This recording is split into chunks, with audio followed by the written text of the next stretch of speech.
Hey everybody, Lindsay here from Moscato Mom.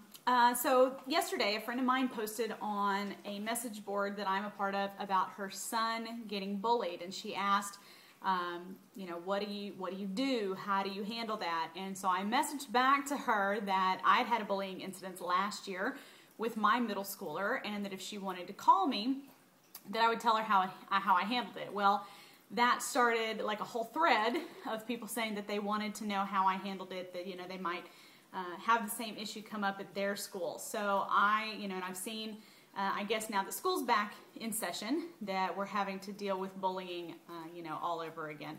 So anyway, to give you a little bit of a backstory, my daughter started middle school last year. She went into 6th grade. Her elementary school was a charter school, which, is basically kind of like a private school. So when everybody graduated 5th grade, they all kind of scattered. She's got, a handful of people that she went to elementary school in her middle school, but not very many. It's also a much, much, much larger school. So, where she was used to only having, 18 to 20 kids in a class and only having, 5 classes of each. She now has like 35 kids in every single class, and it's huge. So in elementary school, she was very outgoing, talked to everybody, never met a stranger, that kind of thing. And so a couple, weeks into 6th grade, I started noticing she just wasn't acting the same. She wasn't, really, out of her shell kind of thing. She wanted to wear a hoodie so that she could like wear it over her face and stuff like that. And so I kept asking, I said, are you getting bullied? And she, she would say, no. Well, so one day I asked her if anybody was being mean to her. And she said, well, there were these couple of 8th grade girls. And I said, do you need me to take care of it? And she said, no, that it's always worse when the parents get involved, that a friend of hers mother had gone up there and complained, and that the little girl got harassed now for, telling mom or whatever. So I said, well, just let me know, if you need me to step in. Well, like 2 weeks later, she gets in the car. She's in the car line, and she gets in the car and she's like, Mom, just drive, just drive, you gotta drive. And I'm like, what? And she's like, just go, doing like this. And I'm like, the heck is going on? So anyway, I pull out and I'm like, what is going on? And she said, that girl put me up against the wall. Well, that's all I needed to hear. I did a 180 in the middle of the street, which I don't recommend. But I turned right back around and went back to the school. The whole time my child is like, Mom, don't, you're going to make it so much worse. And I said, I got this one. I'm sorry, I am stepping in. So I double parked, went in and found the dean. And the only thing that I can equivalent it to is I blew a head gasket. I completely went off on this dean. And, I said a lot of things, but the gist of what I said was that you have my child 7 hours a day. I put my faith in you as the person who runs this school to keep my child safe 7 hours a day. If you cannot do that, I need for you to tell me that now, and then I can make an educated decision on what I do with my child, whether it is taking her to a different school or whatever.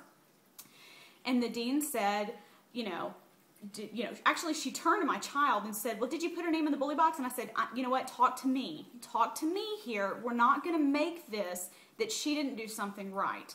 And I said, talk to me. And I said, I want, woman to woman, I want to look at you and I want you to tell me that my child is safe here.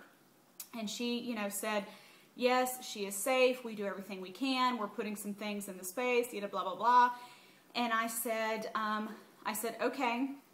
I said, let me be clear. I have absolutely no problem with ruining a child's life by pressing assault charges on a minor. That if anybody puts their hand on my child, that I have absolutely no problem having them arrested. I said, I've got plenty of money for attorneys. I'll hire everyone in the city if I need to. I said, if they so much as have a pencil in their hand when they touch her, I'm going to go after assault and battery with a weapon. And I said, and I will not stop until a child is behind bars. I said, I have no trouble being the parent that sets the example. I have no problem being that person. Well, by now I noticed that there is like a crowd of people outside of this office. as I am saying this to the dean. And she was, you know, yes, ma'am, I understand, whatever, we'll do everything we can, you know, blah, blah, blah, blah, blah. And I said, okay, we're clear. I'm leaving here trusting that my daughter is safe, and you're leaving here understanding that if she is not safe, that you will see me again, and it will be in a courtroom. And she says, yes, ma'am, I totally understand. Well, I go walking out, and I see like this whole group of people that just looks like petrified. I guess I was in that mama bear mode where I was like, eh. So anyway, I've blown a head gasket. I get in the car. My heart is pounding out of my chest. I'm so furious. So I asked my child, I said, you know, do you think that that made it worse? And she just says, I hope not. She was mad at me for the rest of the night that I had said anything. Well, so like 2 days later, I said, you know, how is it? Is it worse at school? Is anybody giving you a hard time? She kind of got like shy, and she was like, well, and I said, what? And I said, are they bullying you again? She goes, no, they're not bullying me anymore. And I said, well, what happened? Did they change classes? Did they, you know, whatever? She's like, no, they're still there. And I said, well, honey, what is it? And she goes, I don't want to tell you. And I said, well, why not? She goes, because I don't want to hurt your feelings. I said, hurt my feelings? What do you mean hurt my feelings? So she says, well, they're not picking on me anymore because they're all talking about what a bitch you are.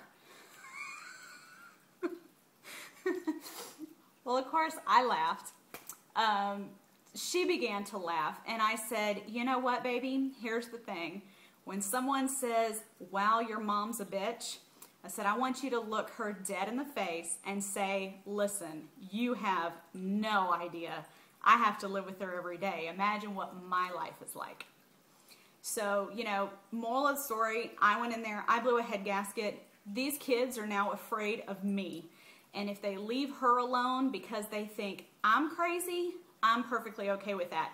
About a month later, actually, I supervised or chaperoned whatever a middle school dance. And I saw a couple people who pointed, and it was like, that's the one. That's that crazy mom that, you know, that's such a bitch. So anyway, here we are, you know, went back another year, and I said, you know, are you having any trouble at school anymore? They're like, she said, no, your reputation has stuck. So I laughed, and I said, okay, well, if they leave you alone because they're scared of me, I'm perfectly fine with that. So anyway, I've talked your ear off if you hang with me this long. You know, I hope that, you know, something that I said may work, and if you've got a child that's getting bullied, you know, it's so sad, and I think that the parents, we all really have to start working with our kids and start being more involved and holding our children accountable, you know, for when they're doing wrong, and, you know, also making sure that we protect our kids in every way that we can. It's our job. So I hope everybody has a great Wednesday. See you later. Bye.